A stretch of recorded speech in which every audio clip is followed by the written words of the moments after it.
way up high, and the dreams that you dream of once in a lullaby.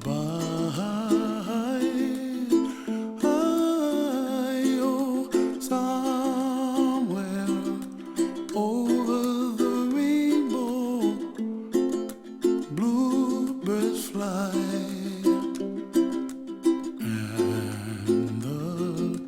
Dreams that you dream of, dreams really do come true. Ooh, someday you wish upon a star, wake up where the clouds are far behind. Be where trouble melts like lemon drops, high above the chimney top. That's where you find me. Oh.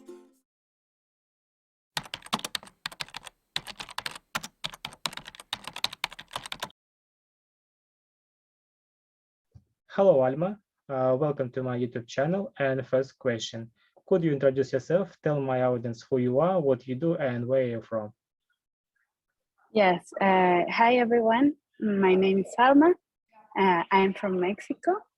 And who I am, well, I can start saying my profession. I'm a mathematician. I'm also a teacher, and I'm a student. I'm doing a PhD degree in computer science.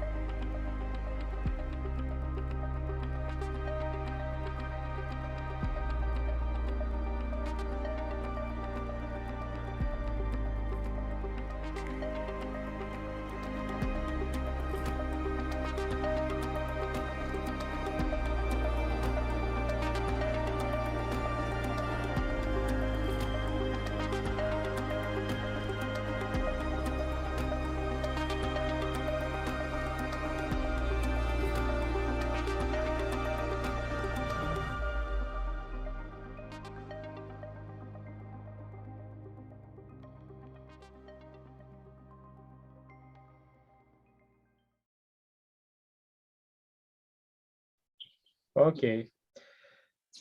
The next topic about your country and your culture. What make your country different from other countries? Okay, I think my country have a lot of differences with other countries, as each country has their own characteristics. Maybe Mexico have also some similarities with other countries, mainly with countries in Latin America.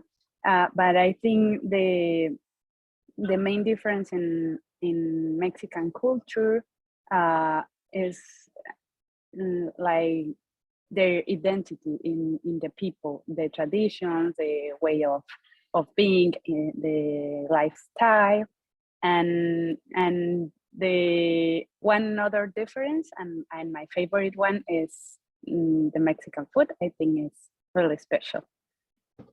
What kind of food do you like? I mean, yeah, I like every type of Mexican food, or almost every type, but my favorite one is tacos. Okay, thank you. What is the most beautiful place in your country? Obviously, Mexico is a big country. I haven't visited all the states or all the places, but my favorite one, and I think it's also one of the most known internationally, is a zone that is called Mexican Caribbean Peninsula. It is formed by different states, such as Yucatan and Quintana Roo. Maybe the most famous place there is Cancun, that is a beach. And I I think that place is really nice because there are a lot of natural resources. You can appreciate the nature, and you also can do some different activities because it's really touristic place. Okay, I got it. What you don't like in your country? Mm, Maybe the thing that I dislike about Mexico is the insecurity in the country, uh, mainly in Mexico City. I used to live there, but I know that in all the big cities is kind of the same. The big cities are so crowded, and there are maybe yeah, a lot of insecurity in the streets, and um, mm, yeah, and mainly as a woman, I think it's even more insecure to be there. Mm, do you mean some criminal, right? Yeah, a lot of crime and impunity about that. Okay. Does Mexico have a problem of poverty, and how does the government solve them? Yeah, I think of course there is a problem of poverty, and I am not sure that the government is doing something about it. Obviously, governments say that it is like that. All the past governments have said the same, but I think we are really far away to solve the problem. Okay. Why do many Mexicans immigrate to the USA? And why did Donald Trump want to build a wall between the US and Mexico? Yeah, I think many Mexicans try to emigrate to the United States because looking for better opportunities. Uh, Speaking about their jobs, because in Mexico, if you don't have a profession, really specific preparation, it's really hard to get a good job, or even if you had a profession, the salaries are not so good, and the life expenses are increasing all the time. So looking for these good opportunities to have a better life, some Mexican people try to go to the United States, because in the United States, I have heard that there are some jobs for which you don't need a specific preparation, mainly like physical work you can do, and they are not as bad paid as in Mexico. Okay. And why do you think, why did Donald Trump want to build a wall between US and Mexico? I think it's a matter of racism and classism. Is trying to avoid this immigration because some people think that immigration is equal to increase Right. crime or increase some bad things in their country. Yeah, okay. I think many people know about Mexico and another neighbor countries, that they like a country where the many years ago was some great civilization, like Maya civilization. Yeah. And do you know about Maya civilization? If you know, tell me about more about this civilization or about this culture. Okay, I don't have a really deep knowledge about it, but I know some things because as you say, is is really popular, is really known, even around the world, around other countries. And in Mexico, I think the people who better knows about the Mayan culture is actually the people who lives in Yucatan.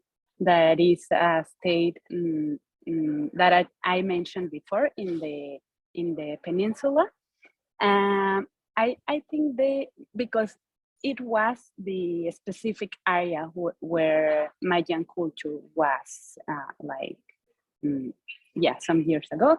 And one of the things I know about Mayan culture is there is an archaeological zone in that state called Chichen Itza. It's also a very touristic and famous place. There are some pyramids there that was built by Mayan people. And I know that they had a lot of advances and improvements in architecture and in mathematics and science. So I think it's a really important culture and civilization. And even I know that in that place in Yucatan, people tend to they speak Spanish in general, most of the people, but they tend to use some Mayan words even nowadays. It's Okay. interesting. Yeah. Because you know, like we have a lot of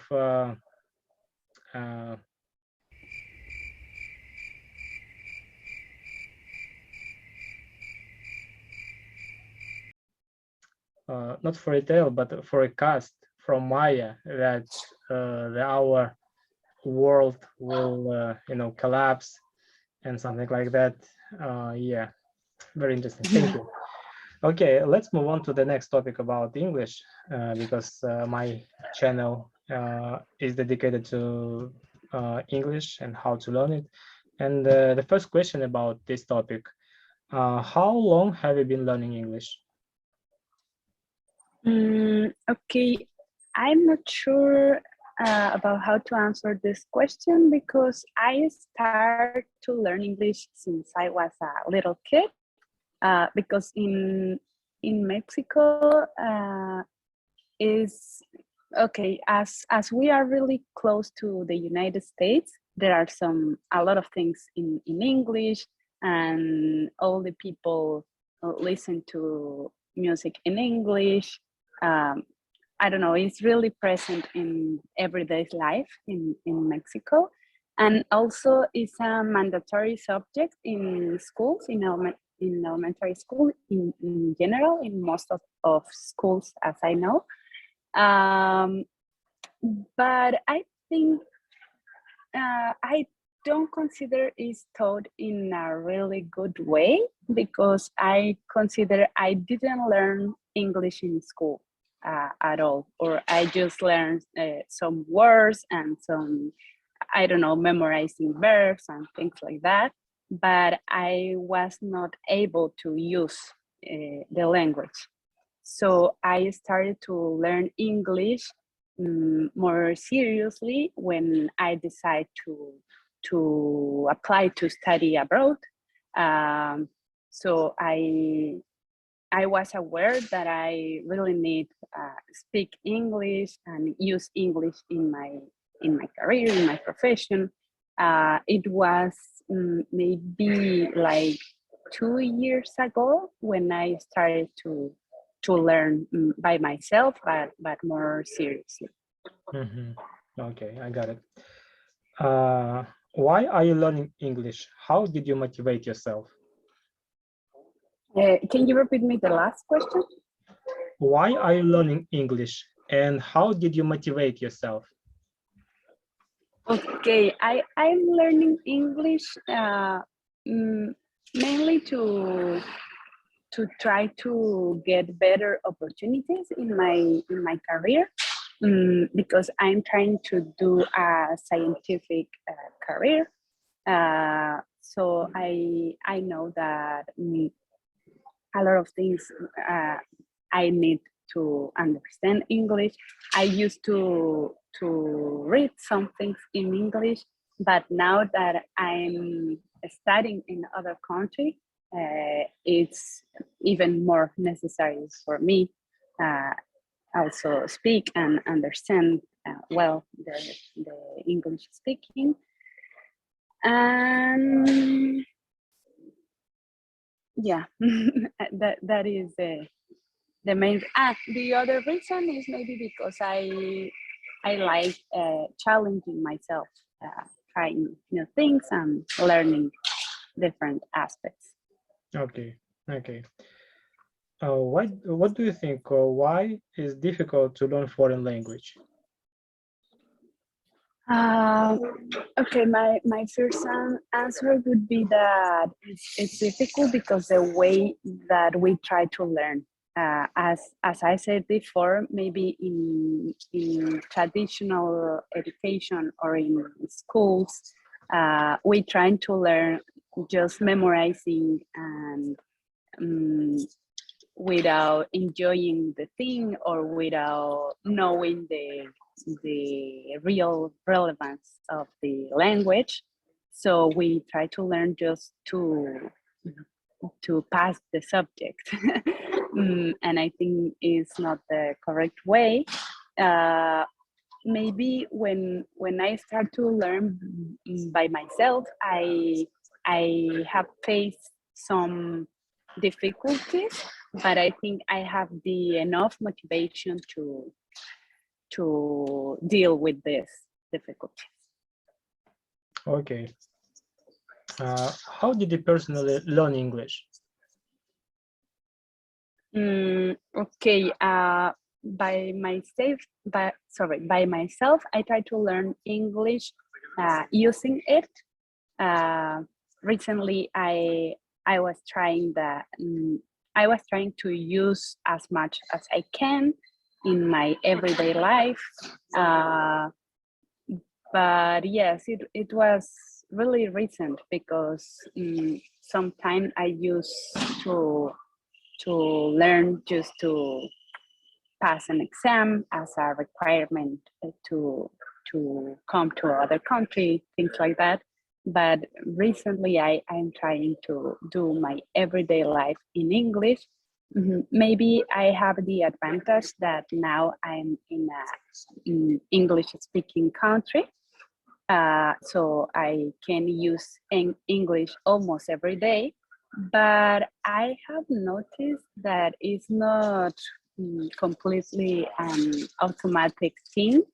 I have to push myself to use it because sometimes I can also avoid using if I want. Okay, I got it. Is it possible to learn multiple language at the same time? Yeah, I'm sure it is possible because I have known some people who do that. Personally, I have tried. I have I was learning French, and I started to learn Italian, and I also want to learn Korean. And in general, now I think I love languages, and as I said before, I also love challenge. I love learning, so I would like to try to learn as much language as I can. But I think it's obvious when you try to learn different language at the same time. I think it's normal to have different level in all of them. Because, for example, I remember some time ago, as two years ago maybe, I was preparing an exam certification for French, and I feel like I stopped my improvement in English because I was more focused in French. And at that time, I had, I think, a better level in French than in English.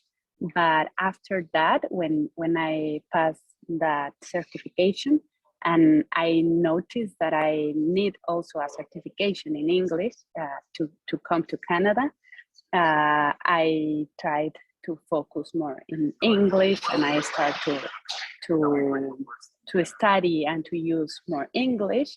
But now I feel I have much better level in English and not so good level in French, because I don't have the continuous practice. So yes, and the same for the other language I'm trying to learn. I think it depends on your focus in a specific time, because you can start to improve just one language and stop improving the others. Yeah, and I would like to ask you about your opinion about what is the language is more difficult, French or English, in your opinion? Okay, I think I will answer as a Spanish native speaker, because I consider there are some languages that are really similar to Spanish, at least in the grammar and things like that. French is one of them. Also Italian and also Portuguese. So in my opinion, in my personal experience, it was more easy to learn. It's easier to learn French, Italian, and Portuguese than English, even though I consider English maybe as a less complex language. But for me, it was more difficult because of the differences. Yeah, I got it. Okay. How can learners improve their speaking abilities, and how did you do it? I think the best way to improve speaking skills is speaking. Maybe at some point we have the idea that we need to know how to speak well in order to start speaking. But it's not like that. I think it's in the other way. You have to start speaking to improve your abilities, and in some point you will do it well. Okay, thank you. Do you believe that in order to learn a foreign language, you need to have innate abilities?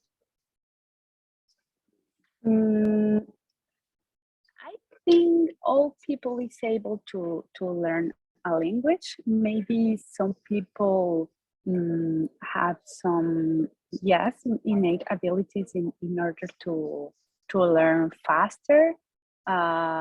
Or maybe some people have a very good motivation.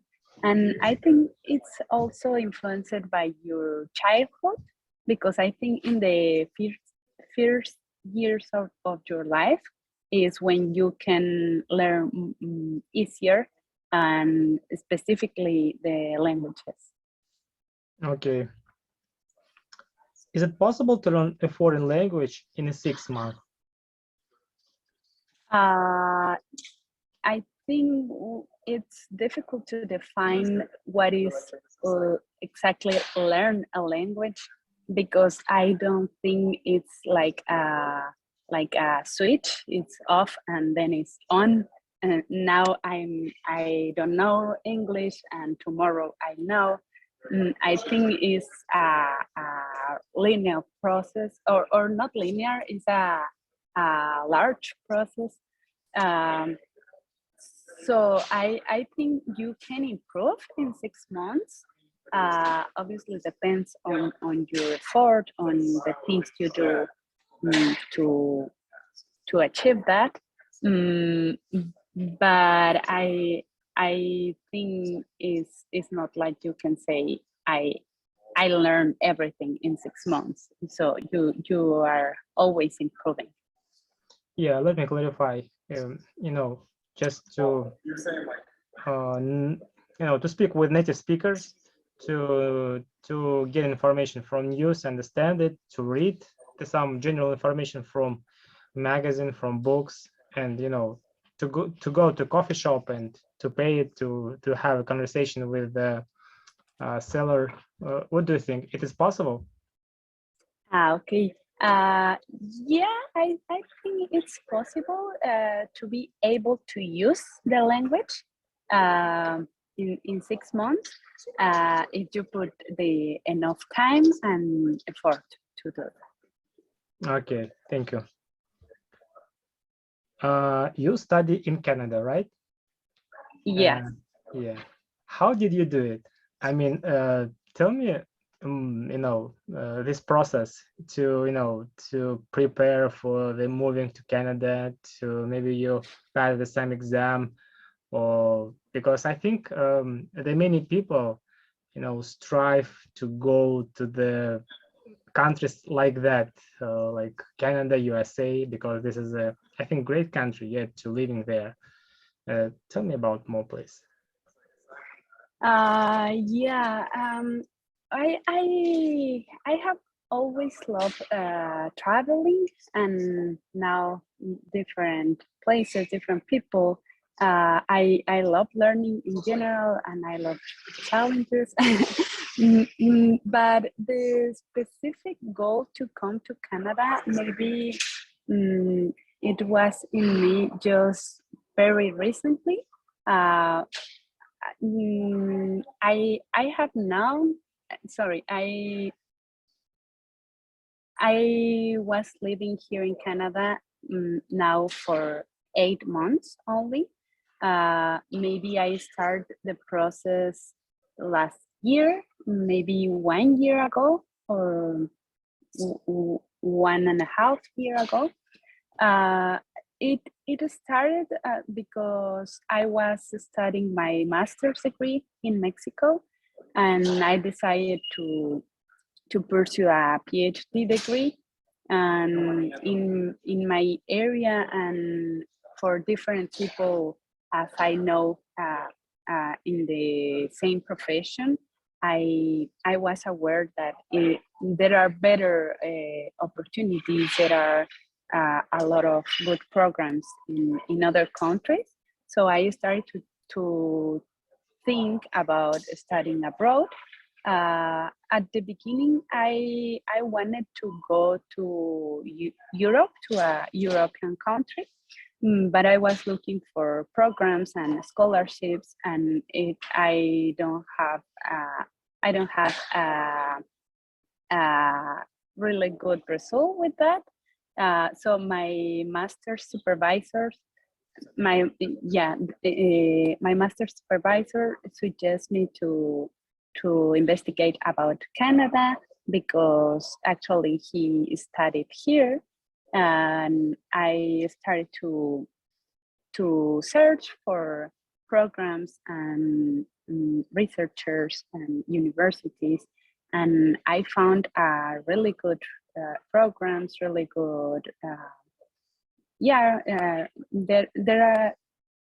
are good researchers. There are good opportunities, scholarships in universities, and I combine myself totally. At the beginning, I had some fears, obviously, for the change, the big change in the life, and also because of the weather. I don't like cold in general. But now I'm really happy to be here. I consider it is a really good thing for my career, and yeah, I can have good opportunities with this stage of my life. Yeah, you attend some lecture, right? Some classes, and all of these classes, continue to I mean in English, right? The explanation. Yeah. And do you have any problem to understand some information in English? Actually, I was expecting it would be more difficult, because yeah, I consider I don't understand completely when I listen to English sometimes, but specifically in lectures, in academic aspects, I think is not so hard. Maybe because I'm used to deal with the concepts or with the terms, and as my area is mathematics and computer science, it is like a really I don't know, it's not, we have a really specific language, our own language in that areas. So I think in lecture is not so hard for me to understand.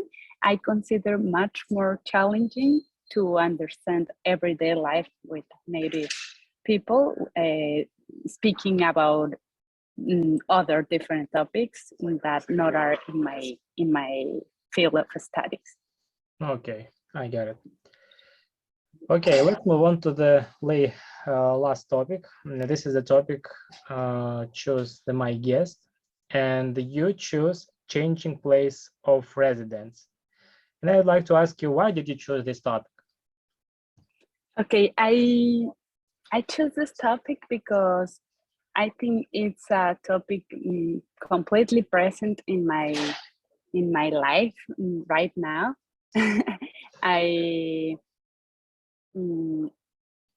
yeah, I'm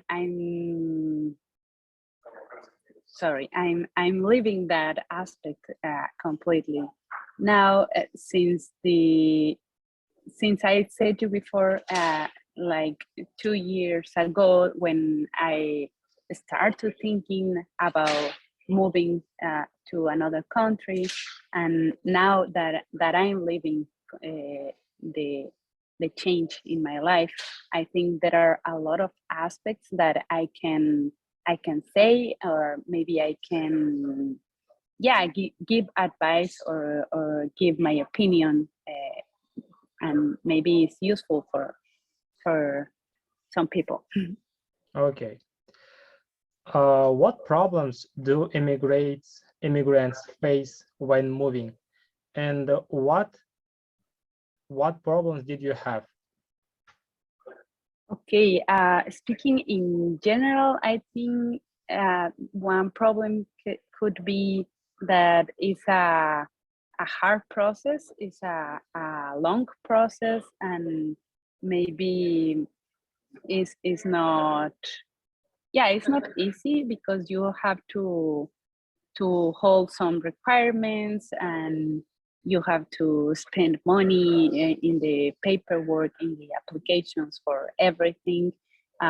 You have to search a lot of information, being very organized to make decisions in the correct time, and sorry, and things like that. And personally, I think the most difficult part was that it was a stressful process, and during the process, if you don't even know if it will result well for you, because some people can try to immigrate and doesn't achieve soon, or doesn't achieve at all. So I think that is the difficult part. Yeah, and what problem did you have? Maybe in my personal case, one of the problems was the time of pandemic with COVID, because some processes were stopped in some time last year.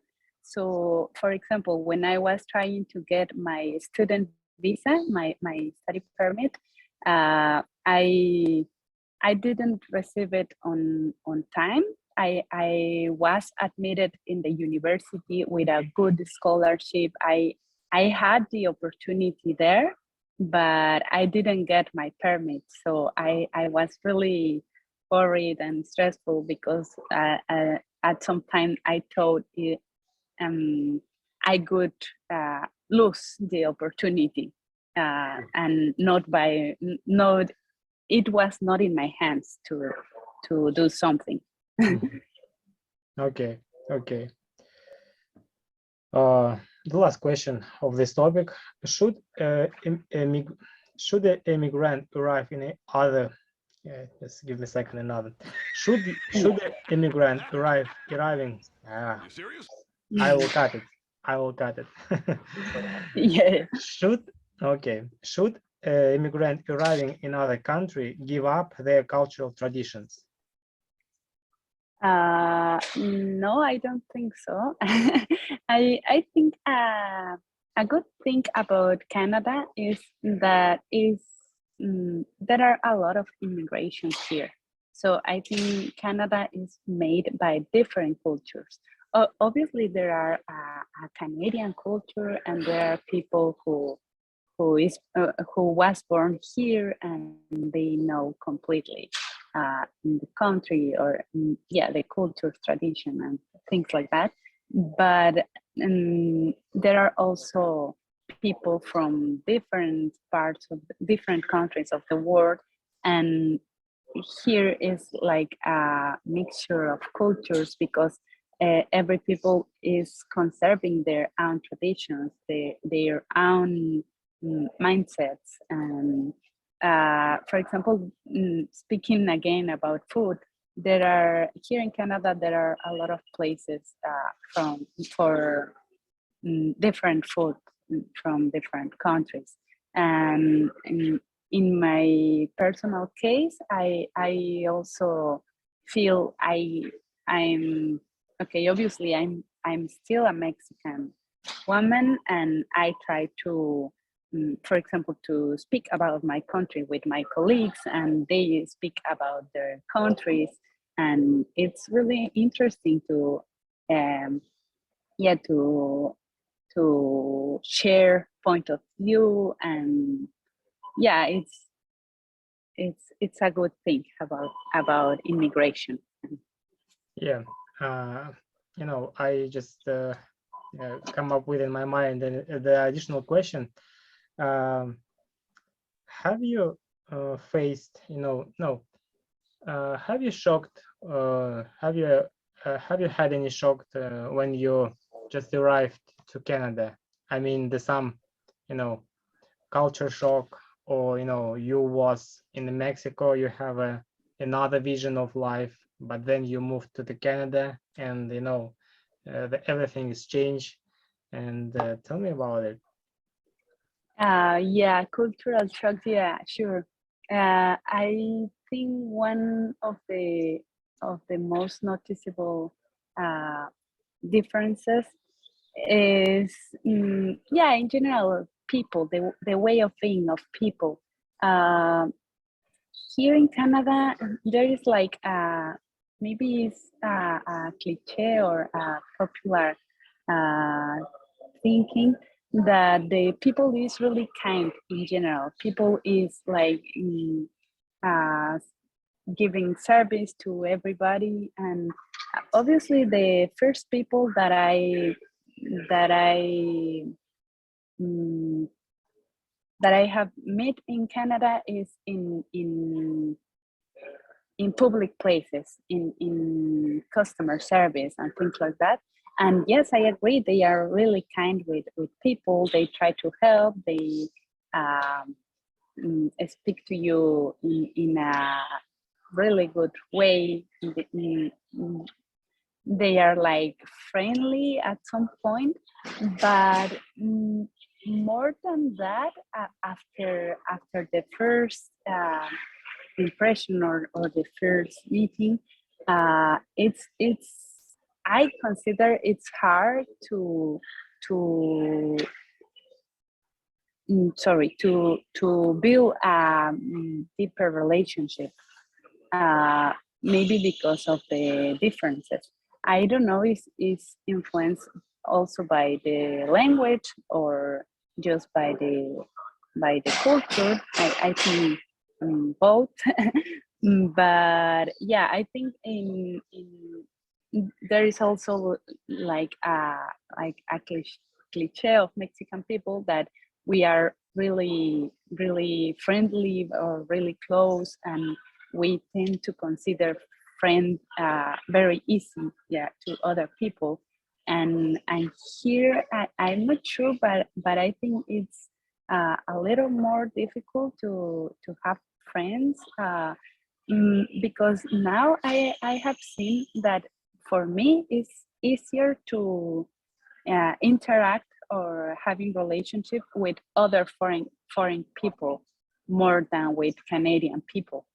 So I think it was one of the cultural shocks that I have lived here. Yeah, okay, I got it. Yeah, yeah. Before we wrap up our meeting, I would like to ask you, would you like to add at the end of my video? I was thinking about English learning journey and this opportunity to being in an English speaking country.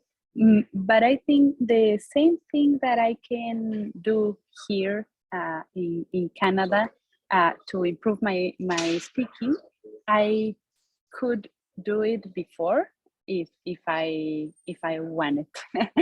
So I think I want to motivate everybody to start to speak, to make all the mistakes soon, because obviously you will make mistakes, but it's better if you do it soon, because so that you are improving soon also.